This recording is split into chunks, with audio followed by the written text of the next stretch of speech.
few common mistakes that beginner powerlifters do when they first start training.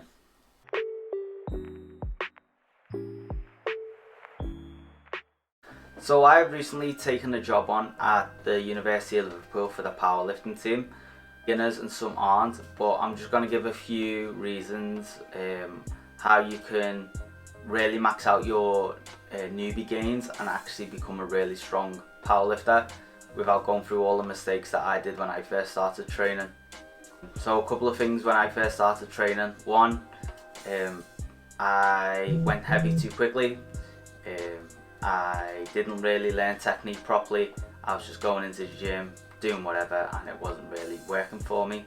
Could have gotten a lot stronger when I first started, but I didn't. So that was the first one for me, going heavy way too quickly. Number two, drop the ego. So a lot of people go into the gym expecting to lift heavy weights to start off with. Maybe someone in the other squat rack is squatting 160, 170, 180, whatever it is, and you're only squatting 40 kilos. You know, and your ego might take over, so you want to try and beat them or go close to them, think that if someone can do that, then I can do that, when really they're going to be really trained while you're just starting out. This is going to risk injury. It's going to risk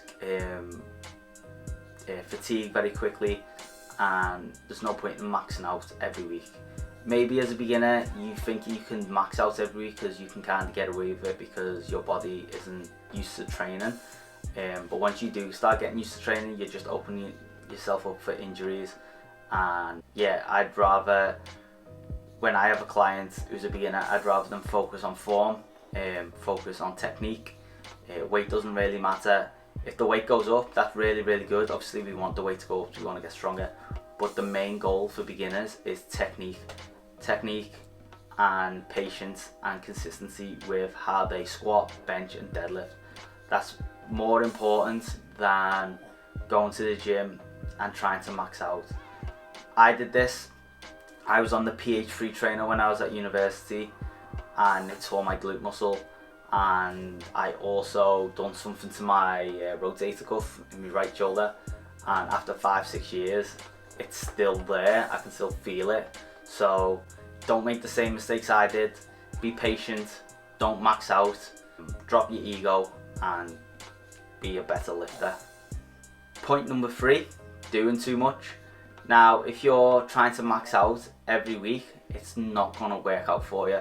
So if you squat 5 times a week and try and max out 5 times a week, you are really going to get injured. Again, I did this on that PH3 trainer. Thought I was strong, doing too much volume, too much frequency, and I inevitably got injured from that, and I had to start over again. So I went to 5x5 after that, and I felt really good after the 5x5.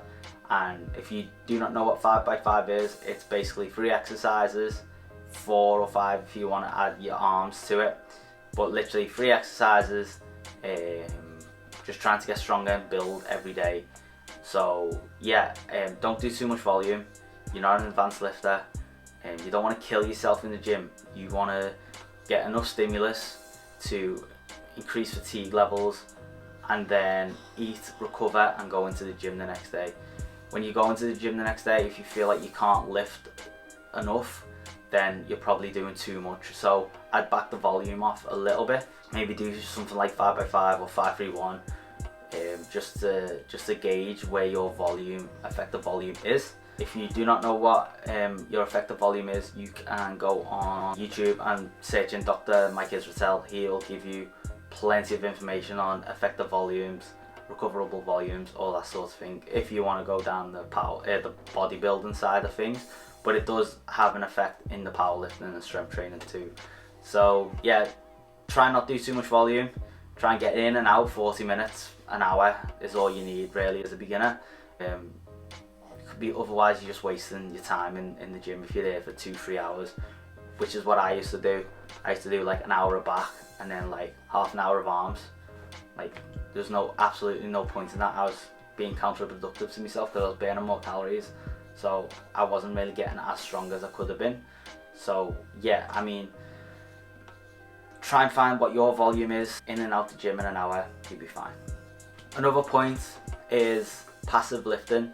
Now when I say by passive lifting, I mean you're just going to the gym with your mates, not really putting in 100% effort and just like doing arms, and then you'll do chest, and then you might do legs, and then you might do shoulders, and then you might go jump on the cardio machine for 5 minutes, and then you're gonna go do some chin-ups, and then you're gonna do deadlifts, and then you're gonna go back to back, and then you're gonna go do something else, and there's no real structure to your plan. Now that is what I call passive lifting, and when you just want to go to the gym and you're not really putting 100% effort in, and you're not doing the work that you should be doing, and you're just going here and there and everywhere, that is gonna really impact your newbie gains.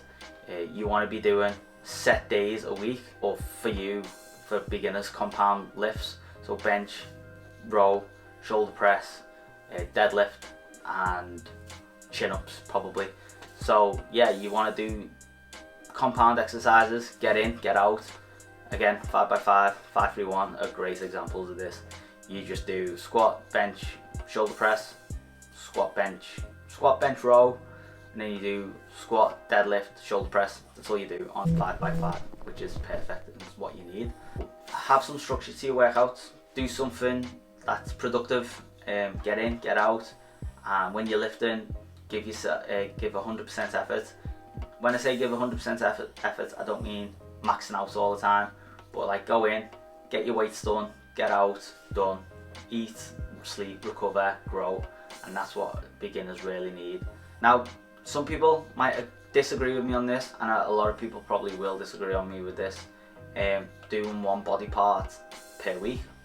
Now, for me, I don't like personally giving someone one body part a week to do. So I don't like giving someone chest to do on a Monday, back to do on a Tuesday, arms to do on a Wednesday, legs to do on a Thursday, Friday, Saturday off, or Friday shoulders, whatever it is. I really despise this type of training, especially for naturals. What I'd suggest is you break it up and do two body parts a week, or even 3. So what I mean by that is like compound movements. So for example, when I program, I do squats, bench, and then a deadlift on one day, and then I'll do shoulder press, squat, and pause deadlifts, for example, or wide grip bench press on another day. So I always mix it up, and it's never just chest, back, arms, legs, shoulders. It's always compound movements, squat one day, deadlift, bench. So obviously your goals might be a bit different. Instead of doing that 5 days a week, I'd either do like maybe 4 days a week and do upper lower. The biggest one, and this is the biggest one that I did, and it was really stupid of me, was not sticking to a program. And you just keep changing your program every month. Now, how are you going to get bigger and stronger if you keep changing the programs? So if I jump from 5x5 for 1 month, 5-3-1 for another month, and then I'll do a west side, the barbell, west side for skinny bastards on another month, and then swap back to 5x5, your body is not getting the stimulus that it needs, and by changing and switching the programs, you're not going to get stronger.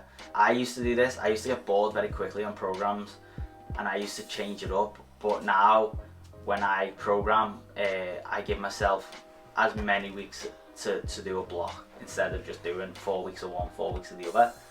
I'll do like 5x5 for I ran 5-3-1 for 6 months, and my squat went from 130 kilos to 170 kilos. So by sticking to programs for 6 months to a year is really important, especially as a beginner. Obviously fatigue levels come into it and stuff, but with 5-3-1 you're deloading every 4 weeks anyway, so that wouldn't really come into play. The clients that I have now, I run programs until they get tired, until they can't do anymore, until their fatigue is so bad that they need to deload, otherwise it'll just impact the gains. And some advanced lifters can go for 3 to 4 weeks, intermediates like myself can go for like 8, well, pushing 8 weeks if I can, but normally 6 weeks. And then, yeah, and then beginners can go 8, 12, whatever weeks. They can with beginners, it's a lot easier to keep going because everything's brand new and you can recover faster. So do it, see what you can do, deload, and then keep going, and just go try a program for 6 months, see how it works. And believe me, you'll get a lot stronger than just chopping and changing programs all the time.